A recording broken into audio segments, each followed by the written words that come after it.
सनातन with युद्ध कार्यक्रम में शामिल होने आए उत्तर प्रदेश के कल्की धाम के पीठाधीश्वर आचार्य प्रमोद कृष्णन ने कहा कि वन नेशन वन इलेक्शन और सिविल कोड कानून लागू होना जरूरी है। हिंदुस्तान में पैदा होने वाला हर व्यक्ति हिंदुस्तानी है। वहीं राहुल गांधी के देश विदेश में जाकर बयान देने पर उन्होंने कहा कि कांग्रेस पार्टी महात्मा गांधी की पार्टी नहीं रही, अब वह जिन्ना की राह पर चल रही है। तो वहीं उत्तर प्रदेश के संभल स्थित कल्की धाम के सर्वे सर्वा पीठाधीश्वर आचार्य प्रमोद कृष्णन शनिवार को महाकाल के दर्शन करने पहुंचे थे, जिसके बाद वह मोहन तीर्थ आश्रम में युद्ध विद सनातन के कार्यक्रम में शामिल होने पहुंचे थे। मीडिया से चर्चा के दौरान उन्होंने राहुल गांधी के दिए बयानों पर कहा कि लोकतंत्र में पक्ष विपक्ष को भाषा में मर्यादा रखना चाहिए। अब यह कांग्रेस महात्मा गांधी की कांग्रेस नहीं रह गई। यह महात्मा गांधी की कांग्रेस आज मोहम्मद जिन्ना के रास्ते पर चल रही है।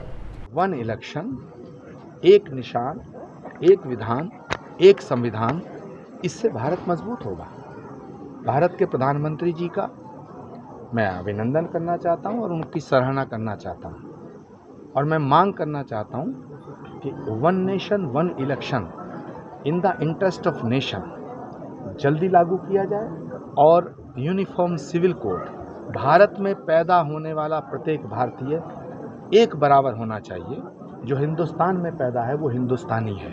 जातियों के नाम पर, धर्म के नाम पर, भाषा के नाम पर, क्षेत्र के नाम पर जो विभाजन है ये हमारे देश को कमज़ोर करेगा। इसलिए वन नेशन वन इलेक्शन भी आवश्यक है और यूनिफॉर्म सिविल कोड मिलकर धारा 370 को वापस लाने के लिए। देखिए, राहुल गांधी जी उस पार्टी के नेता हैं जिस पार्टी ने इस देश की आज़ादी में एक महत्वपूर्ण भूमिका निभाई। लेकिन दुर्भाग्य की बात है कि आज जो कांग्रेस है ये कांग्रेस अब महात्मा गांधी की कांग्रेस नहीं रह गई है। वो कांग्रेस जिसने देश की आज़ादी में महत्वपूर्ण भूमिका निभाई वो महात्मा गांधी की कांग्रेस थी।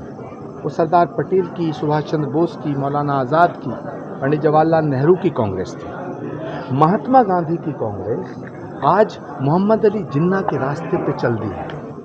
इसलिए राहुल गांधी जी देश के बाहर जाते हैं तो देश को नंगा करने का काम करते हैं, देश को अपमानित करने का काम करते हैं, देश का फजीता करने का काम करते हैं।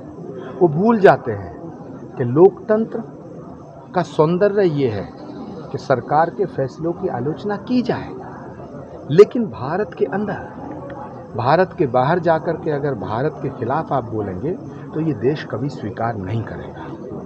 महाराज जी, राहुल गांधी को लेकर